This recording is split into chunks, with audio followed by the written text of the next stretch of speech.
Hello, my name is John Nagoski, and I'm from Wisconsin in the USA.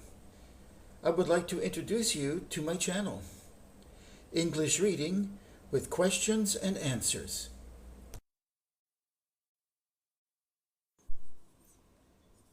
A summary of the autobiography of Andrew Carnegie, as read by John Nagoski. Introduction. Andrew Carnegie, November 25, 1835 to August 11, 1919, was a Scottish-American industrialist and philanthropist. Carnegie led the expansion of the American steel industry in the late 19th century and became one of the richest Americans in history. He became a leading philanthropist in the United States and in the British Empire. During the last 18 years of his life, he gave away $350 million, roughly $5.2 billion in 2019, to charities, foundations, and universities, almost 90% of his fortune. His 1889 article proclaiming the gospel of wealth called on the rich to use their wealth to improve society and stimulated a wave of philanthropy. Carnegie was born in Dunfermline, Scotland, and emigrated to the United States with his parents in 1848 at age 12.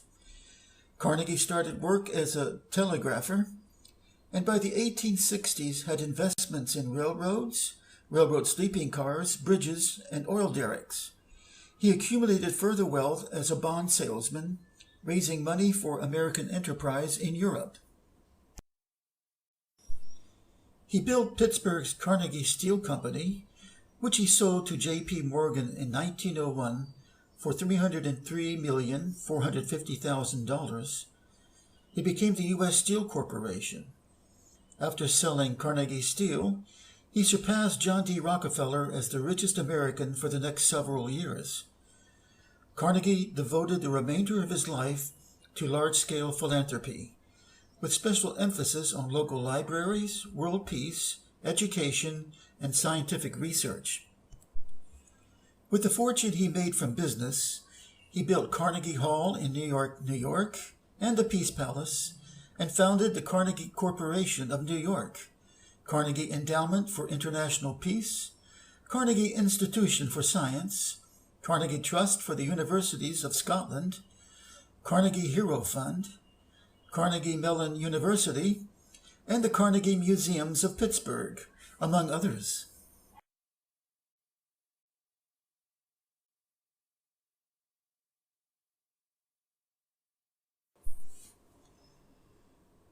The Autobiography of Andrew Carnegie. Chapter 1. Parents and Childhood. To begin, then, I was born in Dunfermline, in the attic of the small one-story house, corner of Moody Street and Priory Lane, on the 25th of November, 1835. Dunfermline had long been noted as the center of the damask trade in Scotland. My father, William Carnegie, was a damask weaver, the son of Andrew Carnegie, after whom I was named. I think my optimistic nature, my ability to shed trouble and to laugh through life, making all my ducks swans, as friends say I do, must have been inherited from this delightful old masquerading grandfather, whose name I am proud to bear. A sunny disposition is worth more than fortune. On my mother's side, the grandfather was even more marked.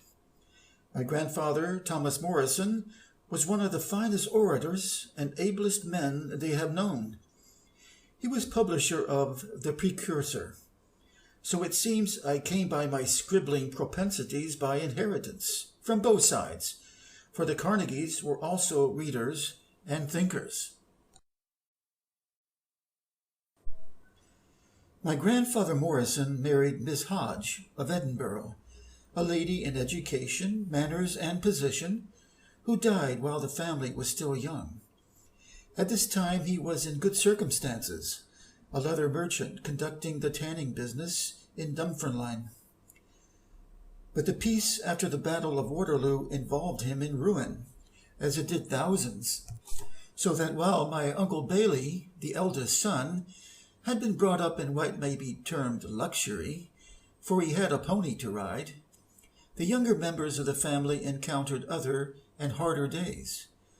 The second daughter, Margaret, was my mother.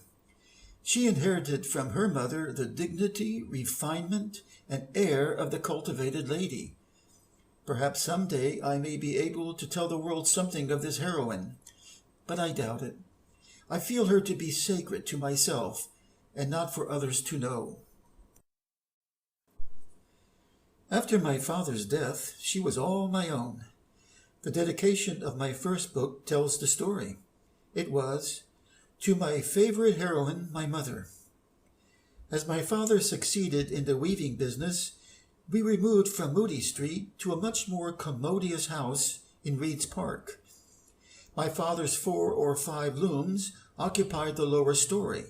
We resided in the upper, which was reached, after a fashion common in the older Scottish houses, by outside stairs from the pavement. It is here that my earliest recollections begin, and strangely enough, the first trace of memory takes me back to a day when I saw a small map of America. It was upon rollers and about 2 feet square.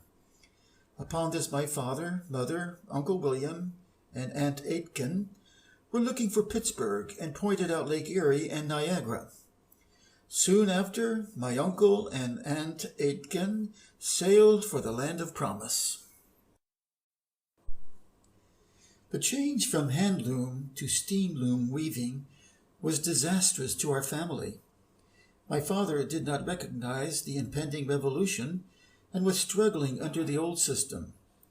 His looms sank greatly in value, and it became necessary for that power which never failed in any emergency, my mother, to step forward and endeavor to repair the family fortune. She opened a small shop in Moody Street and contributed to the revenues which, though slender, nevertheless at that time sufficed to keep us in comfort and respectable. The school was a perfect delight to me, and if anything occurred which prevented my attendance, I was unhappy. This happened every now and then because my morning duty was to bring water from the well at the head of Moody Street. The supply was scanty and irregular. Sometimes it was not allowed to run until late in the morning, and a score of old wives were sitting around, the turn of each having been previously secured through the night by placing a worthless can in the line. In the performance of these duties, I was often late for school, but the master, knowing the cause, forgave the lapses. In the same connection, I may mention that I had often the shop errands to run after school, so that in looking back upon my life, I have the satisfaction of feeling that I became useful to my parents even at the early age of 10.